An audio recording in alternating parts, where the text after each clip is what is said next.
This is Las Meninas. You've seen it. It's the most famous painting in the Western world. There are 11 people in this painting. I'm going to tell you what happened to every single one of them, and by the end, you'll never look at this painting the same way again. Every video you've ever watched about this painting talks about the composition, the mirror trick, the perspective, the painting within a painting. This isn't that video. We're going to treat this canvas the way a detective treats a crime scene photo. Person by person, face by face, from the little girl at the center to the man in the doorway at the back. And at every stop, someone is either about to die, about to be destroyed, or about to be forgotten. 11 people, one painting, not one happy ending. Let's start with the one your eye finds first. She's standing right at the center, lit up like she's the only thing in the room that matters. Golden hair, silver white dress, so wide it could have its own zip code. And this look on her face, composed, watchful, 5 years old and already performing royalty like she was born for it. Which she was. That is Infanta Margarita Teresa, born July 12, 1651, the eldest surviving daughter of King Philip IV of Spain and Queen Mariana of Austria. She is 5 years old in this painting, and she is the most important child in Europe. Not because anyone cared about her happiness, because she was an asset, a diplomatic chip, a broodmare in training. Here's what was already decided before Velázquez ever picked up his brush. Margarita Teresa had been promised in marriage, practically from the cradle, to Holy Roman Emperor Leopold I. Leopold was her mother's brother. Let that sit. Her fiancé was her maternal uncle. This wasn't a scandal. This wasn't whispered about. This was the plan. The Habsburgs had been intermarrying for generations, swapping daughters like trade goods in a closed loop, meant to keep both thrones in the family forever. Margarita Teresa was the latest entry in that ledger.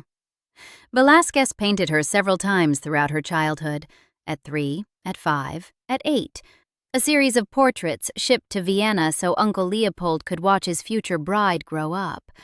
A little girl aging in oil paint, mailed across Europe to a man measuring her progress toward marriageable age. In 1666, at 15, she was sent to Vienna and married to Leopold. Letters suggest she was intelligent and spirited, and Leopold seems to have been genuinely fond of her, which almost makes it worse. Because her body, shaped by generations of cousins marrying cousins, uncles marrying nieces, wasn't built for what came next. She became pregnant almost immediately. Her first daughter, Maria Antonia, was born in 1669 and survived. A son, Johann Leopold, arrived in 1670, dead within months. Another daughter, Maria Anna, in 1671, dead in infancy. By 20, she'd been pregnant 3 times in 3 years, burying 2 of her 3 children. In early 1673, she became pregnant a 4th time. This one killed her. She died March 12, 1673, 21 years old. The baby didn't survive either. She is the little girl in the center of the most famous painting in the world. She was 5. Her husband had already been chosen. He was her uncle. She never had a chance. Now look at the mirror on the back wall. You can barely make them out. 2 blurry, smudged figures reflected in the glass. That's King Philip IV and Queen Mariana. They're the reason everyone in this room is arranged the way they are. The Infanta has turned toward them. The ladies-in-waiting are attending to the scene. Even Velázquez at his easel may be painting their portrait. And yet the king and queen are the least visible people in the painting. Faint, half vanished, already fading. Philip IV was born April 8, 1605, became king at 16, and inherited two things: an empire already overstretched, and a face that told you exactly what was wrong with his family. He had the Habsburg jaw, mandibular prognathism, and a 2009 study published in PLOS One found his case was among the most severe yet. His lower jaw jutted forward so far that contemporary sources suggest he had genuine difficulty chewing. His teeth didn't align. His proportions were visibly unusual, even to a court that had been staring at Habsburg faces for 100 years. Now imagine being Velázquez.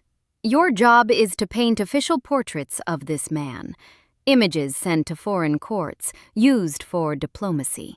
You have to make him look majestic, but the jaw is right there, on his face. You can't Photoshop in the 17th century. Line up Velázquez's portraits of Philip over the decades, and you can see the negotiation happening in real time. The jaw present but softened, the proportions subtly corrected, the angle carefully chosen, truth and flattery layered on top of each other, canvas after canvas. In Las Meninas, Velázquez solved the problem elegantly. He put the king in a mirror. Blurred, distant, beyond the reach of detailed portraiture.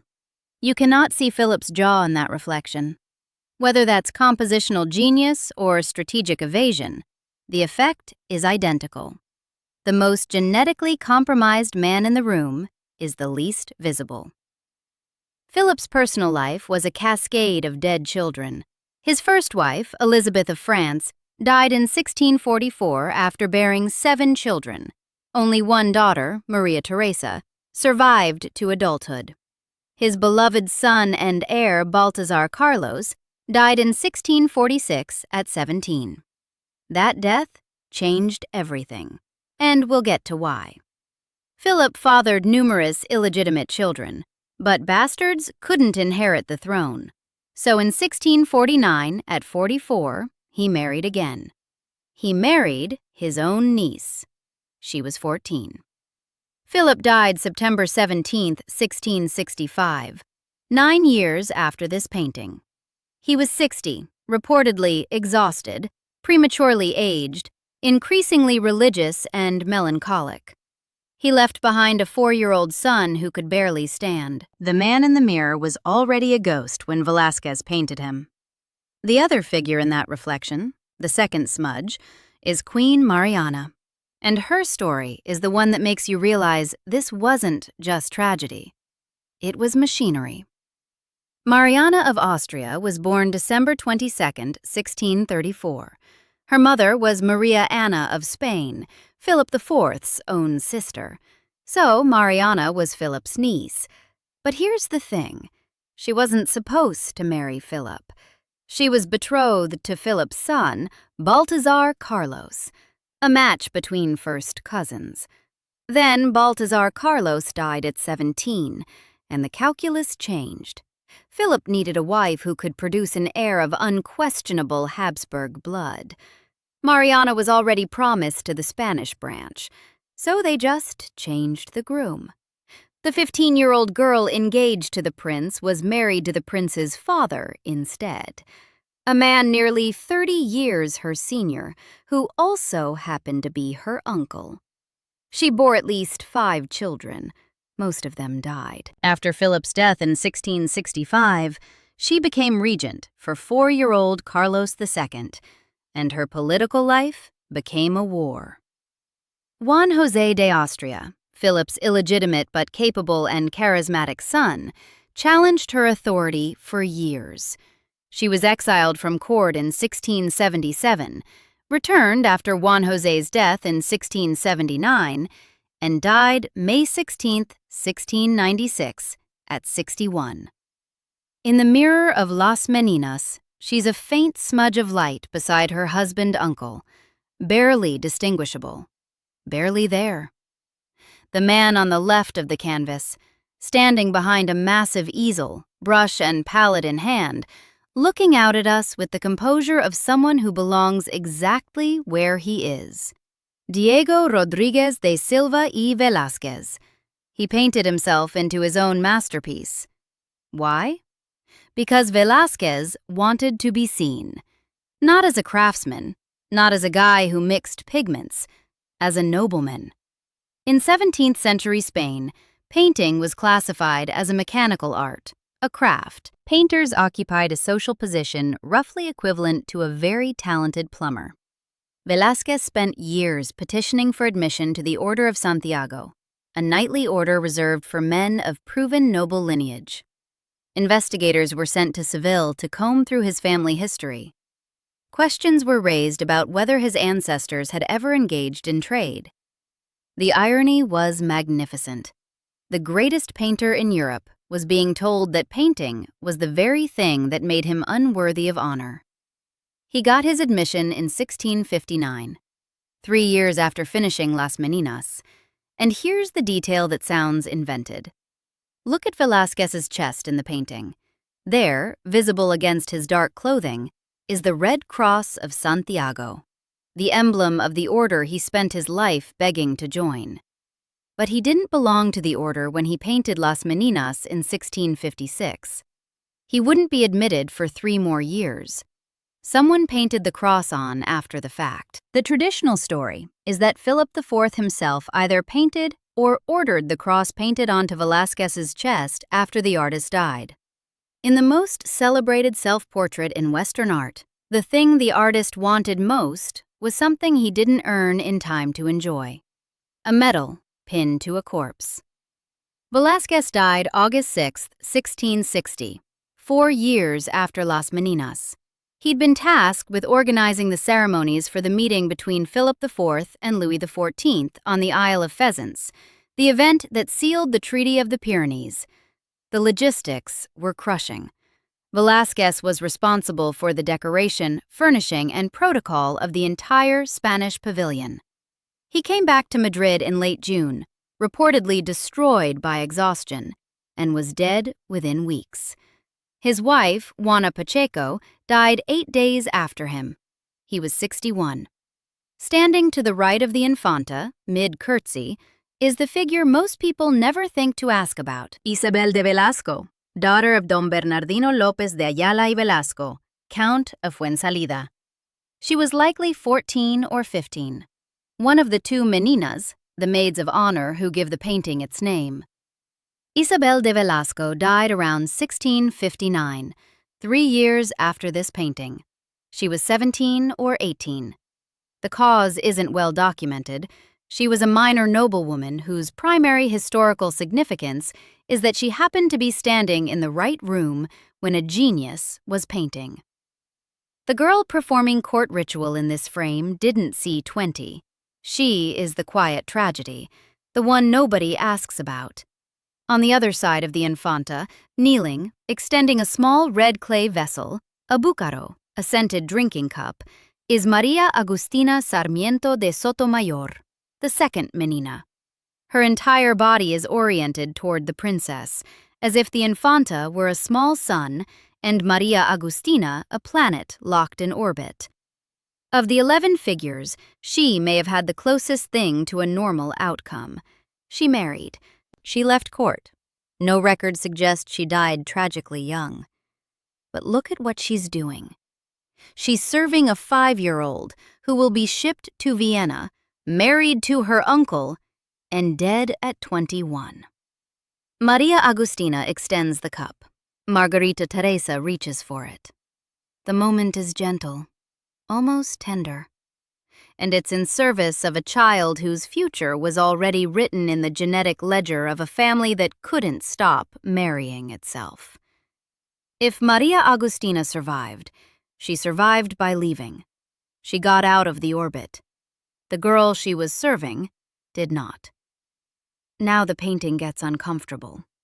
Standing in the right foreground, looking straight out of the canvas with an expression more direct than any royal in the room, is Mari Barbala, a woman with achondroplasia, German, likely Bavarian, brought to the Spanish court as part of a practice the Habsburgs carried out with remarkable casualness: the collection and display of people with unusual bodies, dwarfs, giants, individuals with visible differences were recruited, purchased, or gifted to royal households across Europe. They served as companions, entertainers, and, most honestly, living ornaments. Court records show Mari Barbola received a salary. She was a paid member of the household. But the fundamental relationship was objectification. And here's where the irony becomes almost physically painful. A dynasty systematically destroying its own genetic integrity through generations of incestuous marriage, producing children with deformed jaws, failing organs, and diminished immune systems, kept people with genetic conditions as spectacle. They were the freak show. They just didn't know it yet. Velázquez gave Mari Barbola a gaze of startling dignity. Head level, eyes forward. No performance. Whether the court gave her the same dignity is another question entirely. Beside her, playfully nudging the massive Spanish Mastiff dozing on the floor, is Nicolás Pertusato, Nicolásito, an Italian dwarf brought to court as a child, likely from the Duchy of Milan. Velázquez posed him as comic relief, a boy teasing a dog while a dynasty crumbles. But here's the twist. Nicolásito lived to roughly 75. He's one of the very few people in this painting who wasn't cut down young. He rose through the household, eventually received a minor administrative position, and appears in records well into old age. Think about what that means. He was there for all of it. Philip's death, Mariana's regency, the reign of Carlos II. Not everyone in this painting died young. Some of them had to stay and watch. The Mastiff, by the way, is the only figure in the entire composition not headed for some form of human tragedy.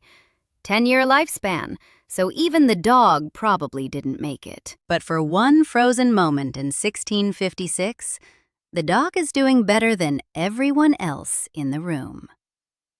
In the shadows behind the Infanta's entourage, half lost in the dark, two figures stand in conversation. Marcela de Ulloa, the garde de mujer, chaperone to the ladies-in-waiting, dressed in widow's or nun-like clothing, and beside her, Diego Ruiz de Azcona, a guarda damas, a male attendant responsible for the physical security and propriety of the ladies-in-waiting. We know almost nothing about either of them beyond their roles. They are the machinery of court protocol, the invisible infrastructure. They spent their lives in service to this family and were rewarded with near total anonymity. Even in a painting that made everyone else immortal, they're in shadow, half turned away, barely distinguishable. Which leaves one figure, at the very back of the painting, standing in a lit doorway, hand on a curtain, one foot on a stair, ascending or descending, we can't tell, is José Nieto Velázquez, the Queen's aposentador, palace chamberlain, responsible for the practical logistics of the royal household. He shares a surname with Diego Velázquez, though whether they were related is unclear. He is the most visually striking figure in the composition after the Infanta herself, backlit, silhouetted against a bright stairwell, paused, mid-step. He looks like he's leaving, walking away from all of this. The one person in the frame with an exit visible behind him. But he wasn't leaving, of course. He was as trapped as the rest. The doorway was just another room in the same palace. So, 11 people. We've met them all. But there's a 12th figure who haunts this painting. Someone who wasn't born yet when Velázquez picked up his brush. 5 years after Las Meninas was completed, on November 6, 1661, Queen Mariana gave birth to a son, Carlos II, El Hechizado, the Bewitched. The 2009 PLOS-1 study calculated his inbreeding coefficient at 0.254, higher than the expected value for a child of sibling incest. His family tree isn't a tree at all. It's a wreath. He couldn't chew his food because his jaw was so malformed. His tongue was so large he could barely nurse. He reportedly didn't walk until age 8. Researchers identified two likely genetic disorders: combined pituitary hormone deficiency and distal renal tubular acidosis. He was almost certainly infertile. He produced no heir. He died November 1st, 1700, at 38, and the Spanish Habsburg line died with him. What followed was the War of Spanish Succession, a continent-wide conflict fought over the corpse of a dynasty that had married itself to death. Carlos II is not in Las Meninas. He wouldn't exist for 5 more years, but he is the painting's inevitable conclusion. Every uncle-niece marriage, every first-cousin pairing, every genetic compromise depicted or implied in that room was building toward him. Margarita Teresa, the little girl at the center, was one data point. Carlos was the result. Now look at the painting again. All of it, the full frame.